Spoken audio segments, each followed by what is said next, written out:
Que a graça e a paz de nosso Senhor Jesus esteja em sua vida. Hoje eu darei continuidade com a minha exposição na carta de Paulo aos Romanos, capítulo 3, a partir do versículo 21. Eu já fiz um vídeo expondo os versículos 1 até o versículo 20 deste mesmo capítulo, quando eu falei sobre a justiça de Deus.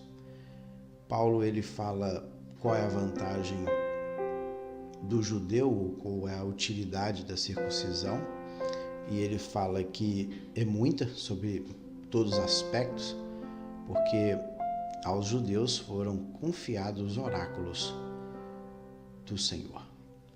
E ele prossegue falando a respeito dos judeus, mas que, apesar deles terem recebido de Deus esta confiança, ao quais sobre eles foram depositados os oráculos de Deus, mas, contudo, a lei, ela não podia justificar o homem, nem tampouco salvar o homem.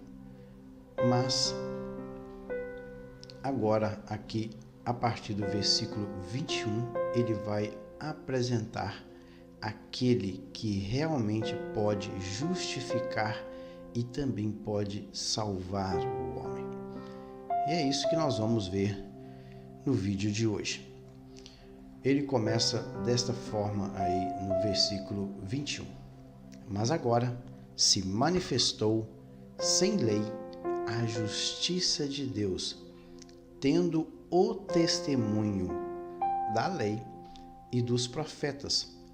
Isto é, a justiça de Deus pela fé em Jesus Cristo, para todos e sobre todos os que creem, porque não há diferença. Então, ele informa o seguinte, que já que ninguém foi justificado pela lei, no caso os judeus, os gentios não, porque os gentios eles não tinham lei. No capítulo 1 e no capítulo 2, ele fala da depravação do homem. Primeiro ele fala da depravação total de toda a humanidade gentia, que não tinha Deus e que não tinha lei. Eles tendo conhecimento de Deus, mas preferiram adorar a criatura do que o próprio Criador, que Deus se revelou a eles através da criação. Os judeus também pecaram, apesar de serem conhecedores da vontade do Senhor. Deus os deu a lei, mas eles tropeçaram na lei e pecaram contra Deus. Então, todos agora estão no mesmo nível. Judeus e gentios, eles são pecadores. Por isso que ele diz aí, mas agora se manifestou sem lei a justiça de Deus, tendo o testemunho da lei e dos profetas. Por que ele fala aqui que tem o testemunho da lei e dos profetas? Porque os profetas que profetizaram no Antigo Testamento, eles falaram a respeito de Jesus. Eles deram testemunho de Jesus. Por isso que ele coloca a lei e os profetas. Lá na Torá está escrito a respeito de Jesus, aquele que viria e salvaria o homem. Desde Gênesis 3,15, passando pelas promessas do Senhor nos profetas, estes homens, inspirados por Deus, falaram por Deus a respeito do Messias que viria. E por isso que ele diz, tendo o testemunho, eles testemunharam o que? Daquilo que realmente aconteceria. Então, tendo o testemunho da lei e dos profetas. A palavra grega para testemunho é uma palavra que dá a ideia de proferir algo que ele experimentou ou que ele recebeu uma revelação.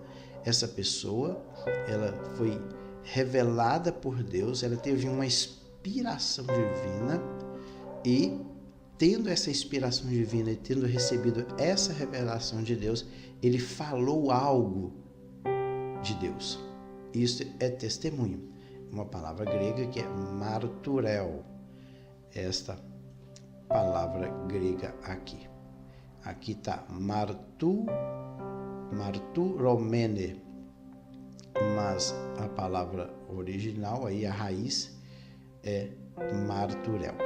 É ser testemunho, dar testemunho, é receber algo, uma revelação, uma inspiração divina e transmitir aquela revelação, aquela inspiração para alguém. Foi isso que os profetas do Antigo Testamento, a lei e os profetas, eles fizeram. E ele diz que eles testemunharam desta justiça agora que manifestaria, não pela lei, sem lei, o próprio Senhor Jesus. E ele diz, isto é, então ele fala, isto é a justiça de Deus pela fé em Jesus Cristo. Por que é a justiça de Deus pela fé em Jesus Cristo? Para todos e sobre todos os que creem, porque não há diferença. Por que Paulo fala isso?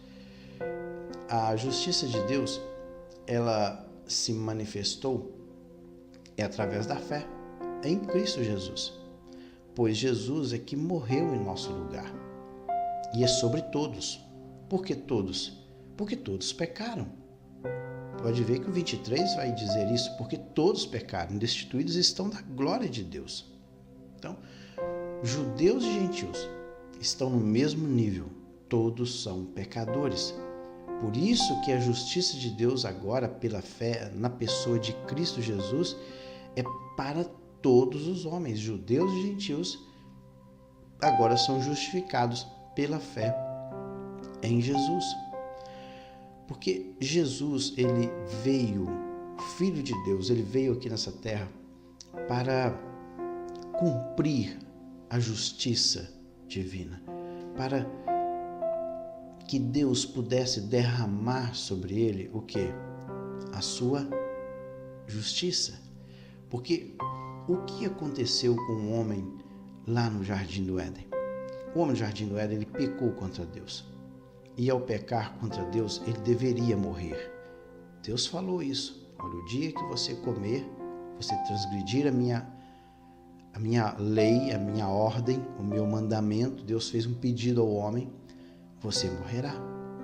Só que naquele exato momento ali, Deus foi muito misericordioso para com o ser humano, não o matou de imediato. Então, Deus, ele tolerou o pecado do homem durante todo esse período aí da antiga aliança. Deus, ele foi misericordioso para com o ser humano, não o matando. Mas a justiça de Deus deveria cair sobre alguém. Deus deveria ser justo, executando a sua justiça sobre uma pessoa. E o que ele fez? Ele mandou o seu Filho Jesus. E ao morrer ali na cruz do Calvário, Jesus, ele satisfaz a justiça de Deus.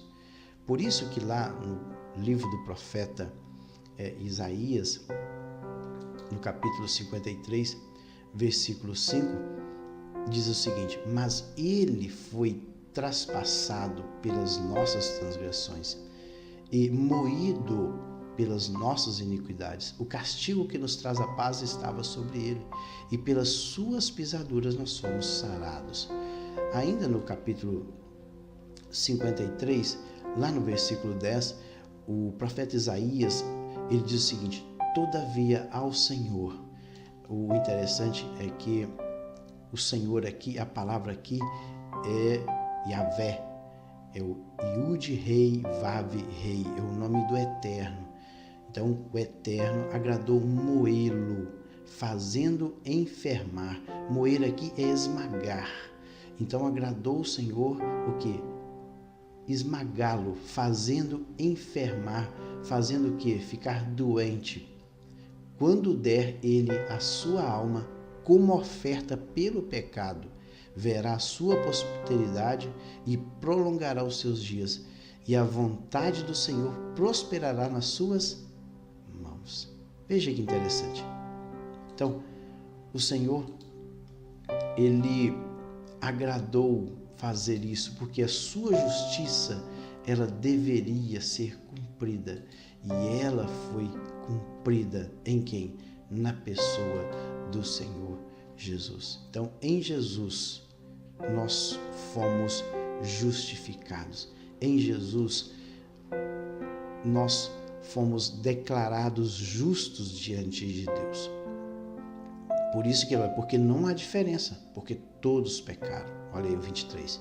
Porque todos pecaram e destituídos estão da glória de Deus. Então, nós necessitamos estar diante de Deus. Nós estamos ausentes, porque todos pecaram e carecem. Eu necessito desta glória, eu necessito de Deus.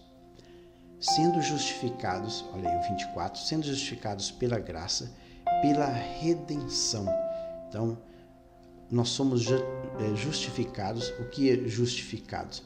A palavra justificados é o ato de declarar alguém justo diante de Deus. É evidenciar alguém ser justo.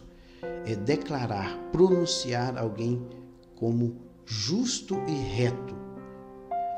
Isto Deus nos fez mediante o quê? A fé em Cristo Jesus. Isto foi gratuito. É algo não merecido. Interessante que ele usa aqui o gratuito, que esta palavra aqui é dorean. Dorean é não merecido, gratuito também. E novamente ele aqui, por sua graça. Graça também é uma palavra grega que está logo na frente aí, que significa o quê? Aqui ele usou o termo harit. Harit é de graça. Então, ele pode ver que ele faz uma redundância no texto. Sendo justificados de graça por sua graça, mediante a redenção. Claro, a palavra anterior aqui é dorean, que é gratuitamente, não merecido. E o outro aqui, a outra palavra é haris, ou harit, que significa também de graça. Só que uma é gratuito, só que esta outra palavra aqui, que é harit, tem mais significado. É aquilo que se dá com alegria, com prazer. É aquilo que dá de boa vontade. Então, Deus, ele manifesta a sua boa vontade de forma agradável, de forma alegre, quando ele nos justifica mediante a pessoa de Jesus. Por isso que ele fala, sendo justificados gratuitamente de graça, mediante, a palavra mediante é por intermédio de quê? Através de quê? Da redenção. A palavra grega para redenção é uma palavra que significa liberação obtida pelo pagamento de um resgate. Então, é a liberação ou a libertação de uma pessoa efetuada mediante o pagamento de um resgate. Então, veja que houve um pagamento, sim. Para nós, essa justificação foi de graça, mas essa justificação custou um preço. Mas quem pagou esse preço? Alguém teve que pagar essa conta. Então, quem pagou o preço foi o nosso Salvador Jesus.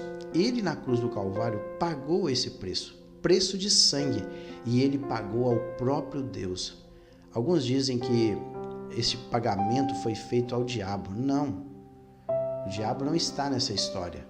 O preço da nossa redenção foi pago diretamente ao Eterno, porque o homem, ele pecou contra Deus. Ele era inimigo de Deus, e o Senhor Jesus, ele veio quebrar essa separação, ele veio quebrar essa barreira que existia entre o homem e o seu Criador, que é Deus. E a palavra grega para redenção é apolutrosis, uma libertação efetuada pelo pagamento de um resgate. Que há em Cristo Jesus, ao qual propôs para propiciação pela fé no seu sangue, para demonstrar a sua justiça pela remissão dos pecados dantes cometidos sob a paciência de Deus. O que é propiciação? A palavra propiciação, ela é uma palavra grega que significa hilasterion. Hilasterion diz a respeito da conciliação, é conciliar, é tornar propício, mediante o quê? Mediante um sacrifício.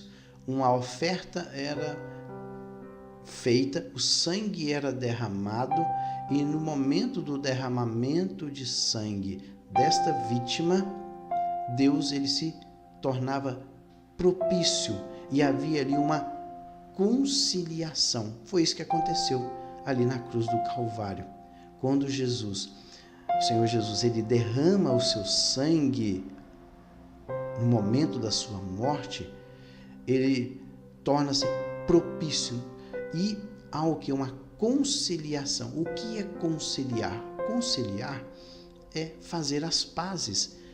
Duas partes estavam em intriga e há aqui uma conciliação. Tem uma inimizade entre duas pessoas. Então, naquele exato momento, quando faz essa conciliação, o que? É um acordo de paz. Então, nós fizemos as pazes com Deus. E isso é o que? Propiciação. Nós fizemos as pazes com Deus, porque nós éramos inimigos de Deus. E diz o seguinte, que esses pecados, eles foram cometidos dantes. O que é dantes? Anteriormente. Esses pecados foram cometidos anteriormente ao período que Jesus morreu na cruz. E eles foram cometidos sob a paciência de Deus. Deus ele foi tolerante, porque ele aguardava um sacrifício maior. Ele aguardava o sacrifício do seu filho. Interessante que tem uma passagem na carta de Paulo, a segunda carta de Paulo aos Coríntios, no capítulo 5, versículo 19, que diz o seguinte: isto é, Deus estava em Cristo reconciliando consigo mesmo o mundo, não lhes imputando os seus pecados, e pôs em nós a palavra da reconciliação. Então, Deus, na pessoa de Cristo, ele estava reconciliando consigo mesmo, fazendo as pazes. Quem? O mundo inteiro. O mundo aqui não é o sentido mundo material, mundo físico, mas o mundo aqui fala de pessoas, fala de humanidade. E também em Colossenses capítulo 1, versículo 25, e que havendo por ele feito a paz, olha aí, e que havendo por ele feito a paz pelo sangue da cruz, por meio dele reconciliar-se consigo mesmo todas as coisas, tanto as que estão na terra como as que estão nos céus. Interessante. Então, o Senhor, ele, através do seu Filho, ele reconciliou consigo mesmo toda a humanidade. Interessante que Hebreus 4,16, ele diz assim: cheguemos-nos, pois, com toda a confiança ao trono da graça, para que alcancemos misericórdia e achemos graça para sermos ajudados em tempo oportuno. Então agora nós podemos chegar diante do trono do Senhor com toda a confiança. Prosseguindo aí, 26, para demonstração da sua justiça nesse tempo presente, para que ele seja justo e justificador daquele que tem fé em Jesus. Então, o Senhor, ele foi o quê? Justo e justificador ao mesmo tempo. Por isso que ao homem não custou nada. Ao homem cabe somente crer. É pela fé é que nós somos o quê? Salvos. Basta nós crermos naquilo que Jesus fez ali na cruz do Calvário. É por isso que o Senhor ele fez tudo. Por isso que ele é justo e também é justificador. E aí, diante de tudo que Paulo ele expôs, no versículo 27, que está aí, ele diz o seguinte: onde está logo a jactância? é excluída. Por qual lei? Das obras? Não, mas pela lei da fé. Interessante. Paulo, ele faz uma pergunta e responde: onde então está a jactância? É excluída. Então, ponto. Por qual lei? Das obras? Ele responde: não, mas pela lei da fé. Interessante Paulo, ele dizer isso. A palavra jactar é gloriar. É uma palavra grega que significa gloriar, ufanar-se. Então, onde, pois, está a glória? É excluída. Mas por qual lei? Das obras? Não, pela fé. Ninguém, nem mesmo os judeus, tem base para gloriar-se ou ufanar-se, exaltar-se. Não, ninguém pode. Na verdade, a jactância, esse ato de gloriar, foi o quê? Foi excluído. Porque somente a fé e não o feito humano é o meio pelo qual Deus justifica pecadores. Então, Deus, ele justifica pecadores não por aquilo que nós estamos fazendo, mas é por aquilo que ele fez. É por isso que não é o feito humano que nós somos justificados. Não. É o meio pelo qual Deus justifica pecadores. É o quê? É crer, acreditar. É pela fé. O fato de não podermos sequer nos gloriar em nossa fé indica que ela mesma é um dom de Deus. Interessante que até mesmo a fé também é dom de Deus. Para que o homem não se glorie, para que o homem não se ufane de forma alguma, até mesmo a fé, ela foi dada por Deus. Em Efésios 2:9, não vem das obras para que ninguém se glorie ou para que ninguém se gabe. Interessante que lá em Efésios 2:9, a palavra gloriar, para que ninguém se glorie, é o mesmo termo grego usado aqui para jactância, que é essa palavra aqui, kalresis, e a mesma lá usada no capítulo 2, versículo 9 da carta de Paulo aos Efésios. Não vem das obras para que ninguém se glorie, para que ninguém se ufane. É isso. Então, o homem não faz nada, ele simplesmente crê pela fé, e aí sim ele é salvo. O 28 diz o seguinte: concluímos, então, diante de tudo que Paulo falou, ele chega a uma conclusão. Pode ver que concluímos, pois que o homem é justificado pela fé, sem as obras da lei. O homem é declarado justo somente pela fé, sem obras da lei.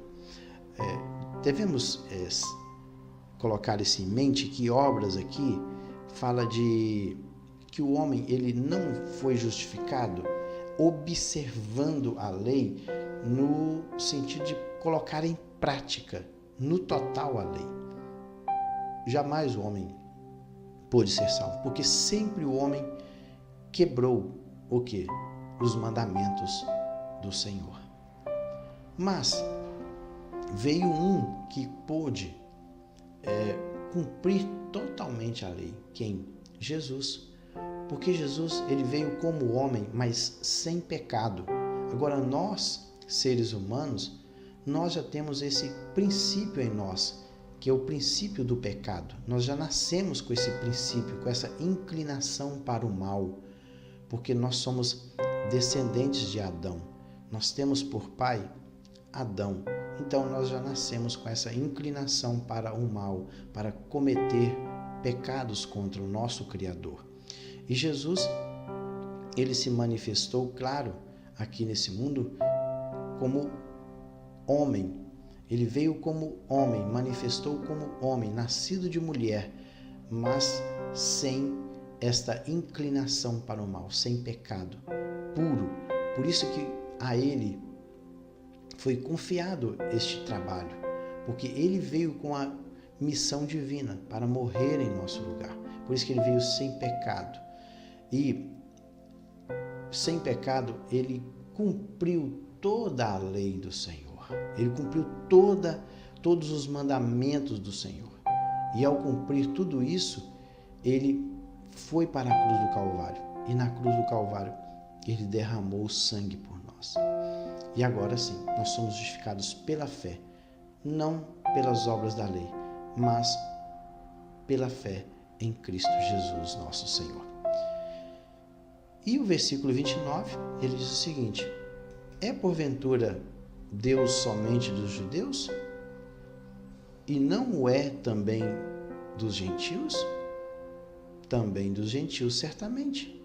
Se Deus é um só, que justifica pela fé a circuncisão e, por meio da fé, a incircuncisão, anulamos, pois, a lei pela fé?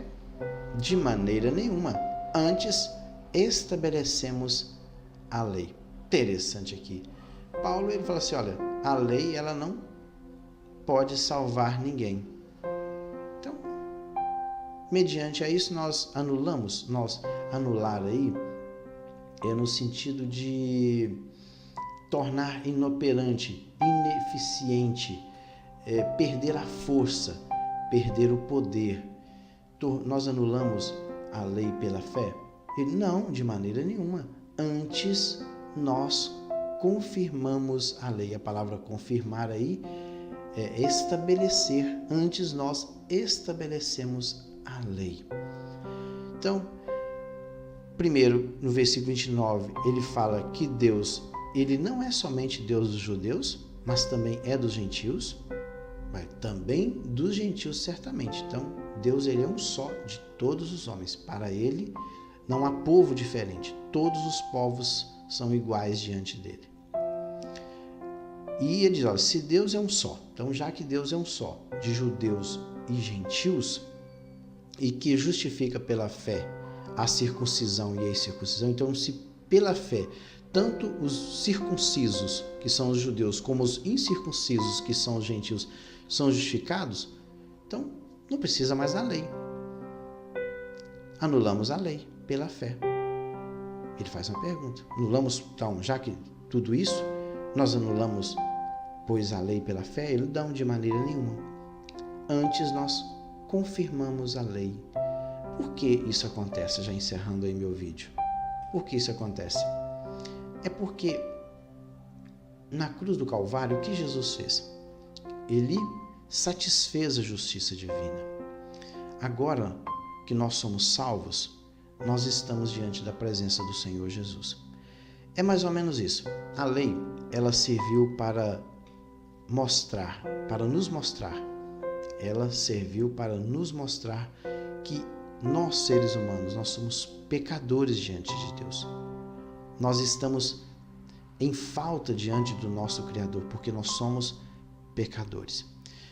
E a lei, ela serviu como um dedo duro. Ela disse para nós que nós somos pecadores, mas automaticamente também ela apontou um Salvador. Ela indicou o Salvador para nós, porque o Senhor Jesus, ele foi prometido pela lei e pelos profetas, está escrito. Então, além dela dizer que eu era um pecador, a lei também ela informou que eu necessitava de um Salvador e apontou o Salvador, porque ela não podia salvar. É como um espelho. Eu chego diante do espelho, eu vejo que tem uma sujeira no meu rosto, mas ele não pode fazer nada. Ele me mostra que eu estou com o rosto sujo. Mas para que eu limpe essa sujeira, eu necessito que passe sabão e água. E a água é que vai limpar essa sujeira. Então a lei, ela apontou o meu pecado, me mostrou um Salvador, me mandou para o Salvador. E agora, quando eu chego diante do meu Salvador, que é Jesus, ele perdoa os meus pecados, me declara justo, me resgata. E o que Jesus faz agora? Ele me manda de volta para a lei para que eu me torne santo. Então, para que eu agora seja santo, eu tenho que observar o quê? Os princípios da lei. Não aquele cerimonial judaico que existia na antiga aliança, mas os princípios que estão na lei do Senhor, ali nos 10 mandamentos, eu tenho que observá-los para quê?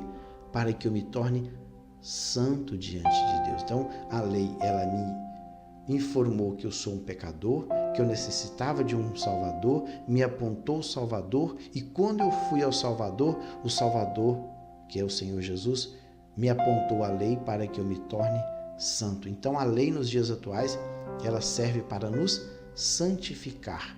Nós observamos os princípios da palavra de Deus para ser santo. É isso que acontece. Nós estamos chegando ao final do nosso vídeo. No próximo, eu estarei dando continuidade. Entrarei no capítulo 4 da Carta de Paulo aos Romanos. Fique com o Senhor e até o próximo vídeo.